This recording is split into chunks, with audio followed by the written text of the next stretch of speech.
My dad always raced as an amateur and as a kid back in the day. So, when we were babies, we were always at the track.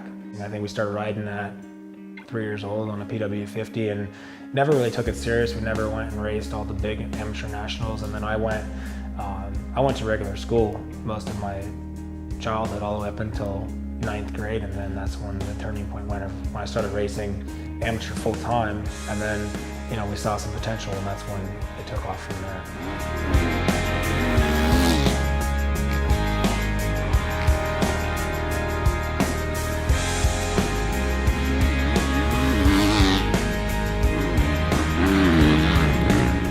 I always brought 2 PW50s because, back then they broke.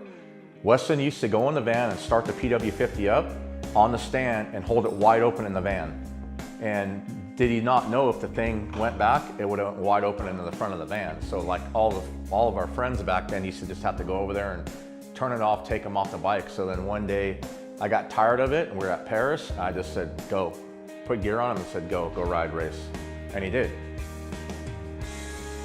The 09 was my first national after winning Loretta's, and I didn't get much support from that. So we jumped into, we went from Yamahas and we bought 2 Hondas, and we went racing with that. We showed up to Glen Helen, just privateer, and I think I went 2 top 10s for, I think, 9th overall for first national. Really, a lot of these privateers, they don't ever make goals. They don't ever have something that they want to achieve.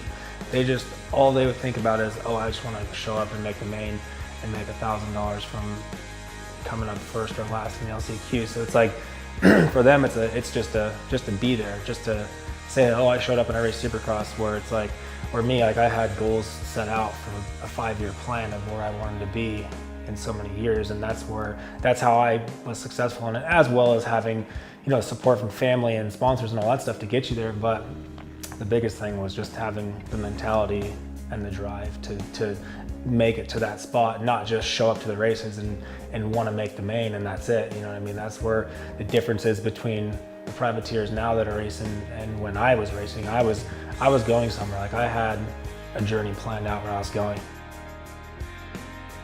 It was a jealousy thing for us growing up and seeing Bowers with 8 Hondas in the back of a trailer, seeing Baggett with 9 Kawasaki's and Wilson and everybody else, and we're buying everything. That was a hard thing to swallow, but when you're a kid that has to work your butt off for it and earn everything, you respect it better and you'll do better. There was a lot of kids back then that had everything, the big show haulers, everything that didn't even make it. I mean, yeah, there was handfuls of times where me and my dad just had full blowouts of just frustration more or less, because if I wasn't doing good or we had just issues at the races getting there, or just making the mains or making the races, we definitely had. I mean, personally, me, I've through that whole point, I've had numerous times where I'm just like, this isn't going to work out. I'm never going to get a ride. We're never going to get help. I might as well just quit. But it's like I don't have that quitting mentality in me, just the way I was raised, and that was the kind of thing. And just having my dad behind me and the family behind me and the certain people behind me that just kind of keep you going.